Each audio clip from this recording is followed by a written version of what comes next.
राष्ट्रवादी काँग्रेस शरदचंद्र पवार पक्षाचे नेते आणि आमदार जितेंद्र आव्हाड यांनी वादग्रस्त विधान केलेलं आहे। सनातन धर्मानं भारताला बर्बाद केलं असं विधान जितेंद्र आव्हाड यांनी केलंय। सनातन धर्मानं शिवाजी महाराजांचा राज्याभिषेक थांबवला, ज्योतिबा फुले आणि बाबासाहेब आंबेडकरांवर अत्याचार केला असं वक्तव्य जितेंद्र आव्हाड यांनी केलंय। मी हिंदू धर्माला मानतो, मात्र मी सनातनी विचारांचा नाही असं आव्हाड म्हणतात। सनातनी परंपरेनं मनुस्मृतीला जन्म दिलाय असं आव्हाड यांनी म्हटलेलं आहे।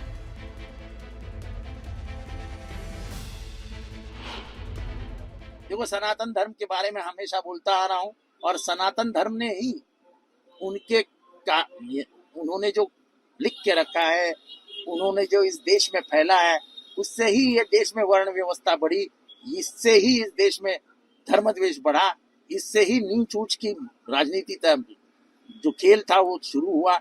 शिवाजी महाराज का राज्याभिषेक किसने इनकार किया? वो सनातनी ही थे। शंभू राजे, छत्रपति संभाजी राजे को सबसे बदनाम किसने किया? सनातनी थे। महात्मा फुले को मारने की कोशिश किसने की? सनातनी थे।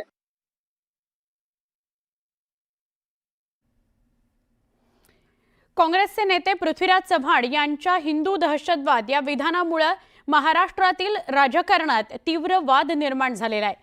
दहशतवाद शब्द वापरू नका, तर सनातनी दहशतवाद किंवा हिंदू दहशतवाद अशी संज्ञा वापरा असं वक्तव्य पृथ्वीराज चव्हाणांनी केलं होतं। चव्हाण यांच्या या विधानानंतर शिवसेना शिंदे गट संतापला, चांगलाच आक्रमक झाला आणि त्यांच्या विरोधात आज शिंदेंच्या शिवसेनेनं उग्र आंदोलनाचा पवित्रा घेतलेला आहे। आज दादर इथं शिवसेना शिंदे गटानं आंदोलन केलं। कालही त्यांच्या घरासमोर आंदोलन करण्यात आलेलं होतं। यावेळी कार्यकर्त्यांना आवरताना पोलिसांची पुरतीच दमछाक दादरमध्ये उडाली। यावेळी शिवसैनिकांनी पोलिसांसोबत हुज्जत सुद्धा घातली। आज पृथ्वीराज चव्हाणांनी त्या विधानावरून स्पष्टीकरण दिलेलं आहे। दहशतवादाला जात धर्म नसल्याचं पृथ्वीराज चव्हाण म्हणतात।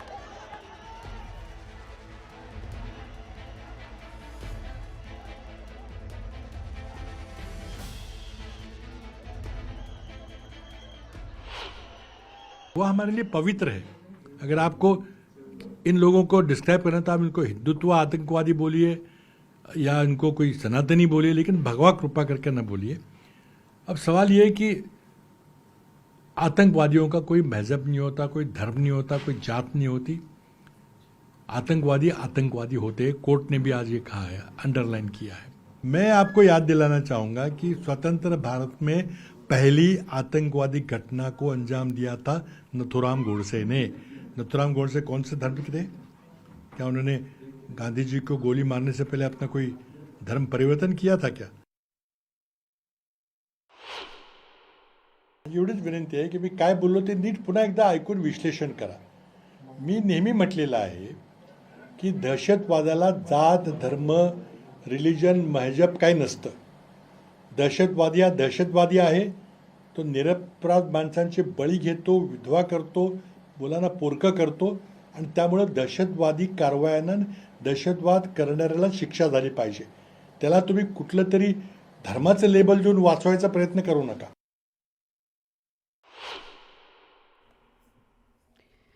दरम्यान पृथ्वीराज चव्हाण यांच्या वक्तव्यावर उपमुख्यमंत्री एकनाथ शिंदे यांनी पलटवार केला। सर, करारा जवाब मिलेगा इसका? बिल्कुल करारा जवाब मिलेगा। हिंदुत्व का अपमान करना, भगवा अपमान करना और देश प्रेम का अपमान करना, इनको करारा जवाब मिलेगा। करारा जवाब जरूर मिलेगा। इस देश की जनता, इस महाराष्ट्र की जनता जरूर उनको करारा जवाब देगी। महायुती सरकारमधल्या राज्यमंत्री मेघना बोर्डीकर वादात सापडले आहेत। बोर्डीकर यांनी भर कार्यक्रमात एका ग्रामसेवकाला कानाखाली मारण्याची धमकी दिली। त्याचबरोबर त्याला सेवेतून बडतर्फ करण्याचा इशाराही दिलाय। आमदार रोहित पवारांनी त्यांच्या अरेरावीचा व्हिडिओ पोस्ट केला। त्याचबरोबर मुख्यमंत्र्यांना कारवाई करण्याची मागणी केली।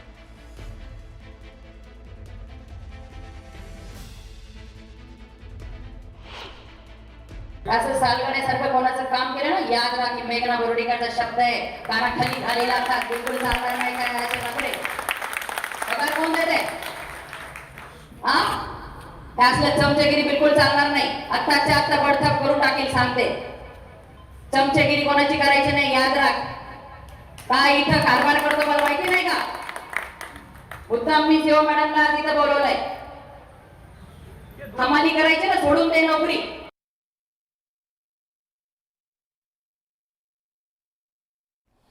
गेल्या काही दिवसांपूर्वी बोर्डीकरांचं नाव लिहिलेल्या ट्रकमधून मोठ्या प्रमाणात मद्यसाठा जप्त करण्यात आला होता. हा ट्रक त्यांच्या नातेवाईकाचा होता.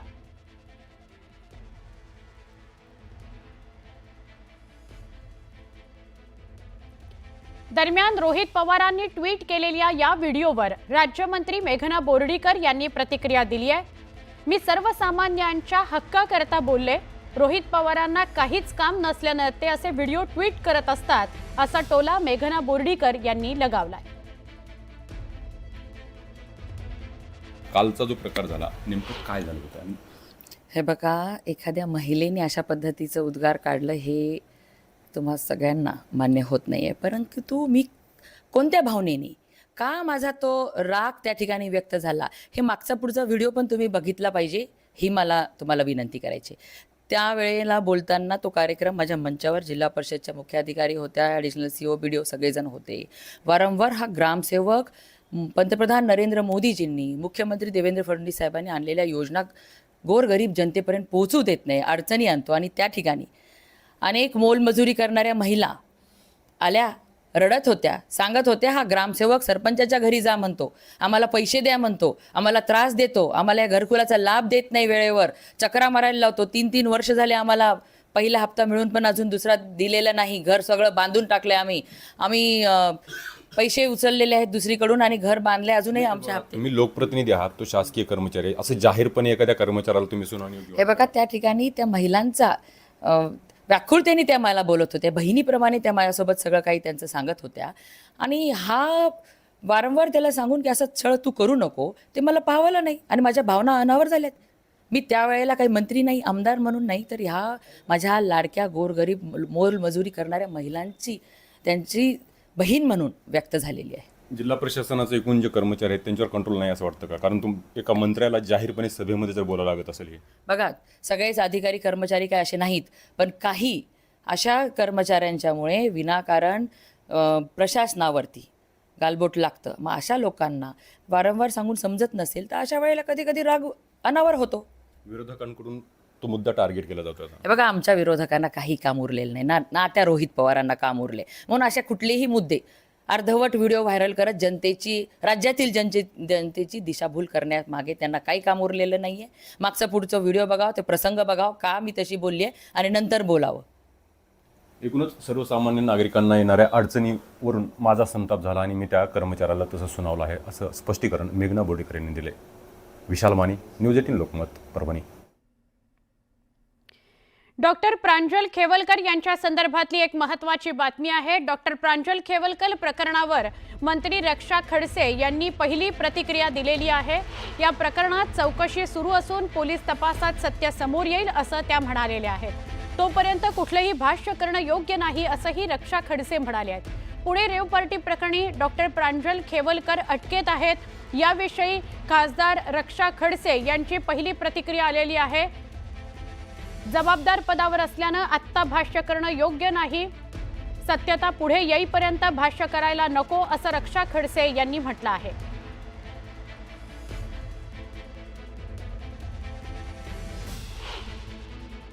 सगळ्या गोष्टी आता कोर्टात गेलेल्या आहे, पोलीस पण चौकशी करते, जे सत्यता आहे ते पुढे येईलच. या माध्यमातून ते एकनाथ खडसे पोलीस कारवाई केलं जाते असं पण आरोप होतोय. बघा, मी याच्यावर तुम्हाला मी सांगते की मी मागच्या काळातही जिल्ह्यात इथे नव्हते, माझंही अधिवेशन चालू आहे. अनेक केंद्र सरकारचे आता मी मंत्री म्हणून मी पण एक जबाबदार आज पदावर आहे. म्हणून कोणत्याही गोष्टीचं जोपर्यंत सत्यता पुढे येत नाही तोपर्यंत मला नाही वाटत की मी त्याच्यावर कमेंट केली पाहिजे.